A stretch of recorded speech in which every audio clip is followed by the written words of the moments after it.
Up in the atmosphere, the levels of carbon dioxide are at their highest in at least 800,000 years. But down in wintry Canberra, we're still arguing about whether it matters. No more government-funded fraudulent science reports. At this anti-carbon tax rally in front of Parliament House, the science of global warming is ridiculed. Perhaps CSIRO should follow the advice of our beloved Prime Minister. Don't write crap. It can't be that hard.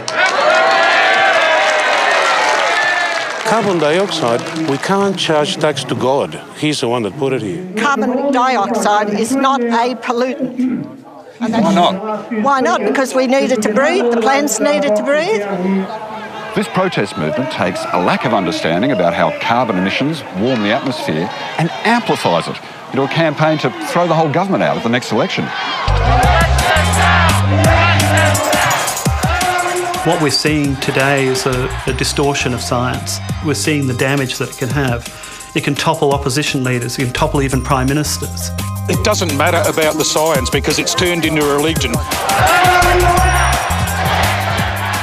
It takes more than me to stand up for this. I think all scientists have to say, hang on a second here. We will not be shouted down by the loudest voice or the biggest headline. There is something insidiously evil going on behind this mask of a carbon tax. Maintain your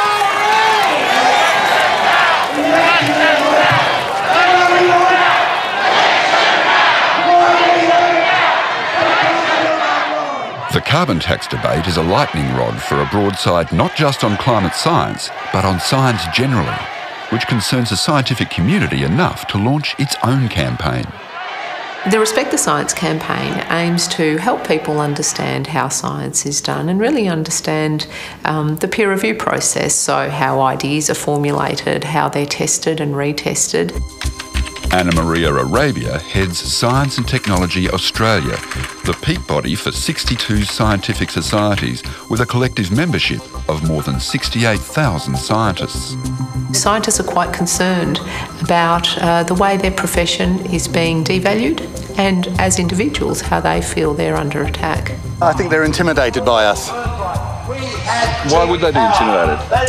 Because I think they sense that we're probably onto something.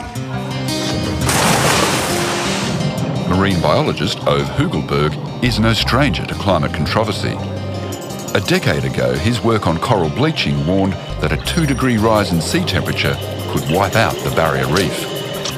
At a recent visit to Indooroopilly State High School, Ove wants to clear up some of the confusion surrounding the science of global warming. If you want to prove your hypothesis that it's not happening, you can go and pick those little bits out and ignore the rest.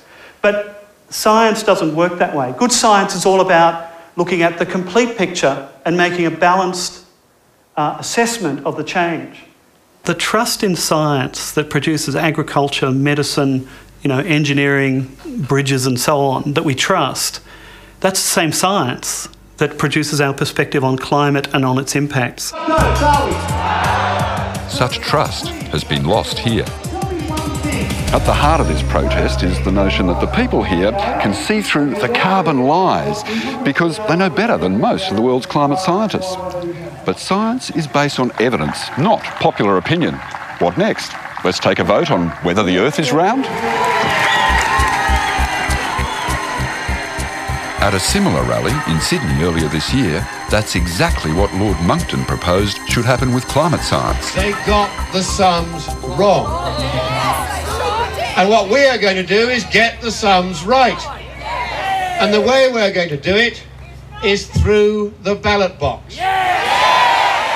And then, this chilling call to arms. To the bogus scientists who have produced the bogus science that invented this bogus scare, I say, we are coming after you, we are going to prosecute you, and we are going to lock you up. We're back to the Middle Ages, aren't we? I mean, that's what they tried to do to Galileo. I mean, this is an extraordinary position for my country to be in. I always thought that we would be willing to have an argument, for sure, But sometimes I think, how low can we go? I personally received a death threat that was quite explicit about how my life would end. Not particularly pleasant things to receive when you're really just getting on with your job. Are we a subclass of people who deserve this? I don't think so. You know, you sit there and you're doing your email and this thing sort of comes up on the screen. You f***ing communist, die, you must die.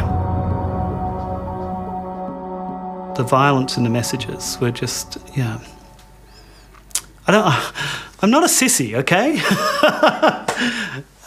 It's shocking. It's just something I didn't think was going to be part of the science career. So the habitable zone is sort of crucial. But it doesn't deter Ove from his message about the power of science to guide solutions. This is the big challenge, and your generation's got to sort it out. A lot of the current debate, it's too political. It's hindering action on the real problem, which is long-term sustainability. The way I see it, when we went to school as kids, it was the communists. You know, all those horrible communists were going to get us. You know, we have to have something to scare people about. Now they're teaching kids in school about this climate change thing. It's a new concept, really, the whole idea of global warming. Adults are probably still trying to get their head around it, start new discussions, new debates, new ideas. I guess for us, we've learnt about it. We've sort of grown up with this whole debate. For a layperson like myself, it appears as though the people that are promoting carbon dioxide as a very, very nasty thing are overwhelmingly strong and passionate in their view and not allowing the other side to present a contrary view. Well, there's actually, an opinion, a spin on one hand, and then there's, peer-reviewed science on the other. They're very different. But the public, I think, has got that, that's been hard for them to understand. I'm not surprised that many people are a little confused about where science fits.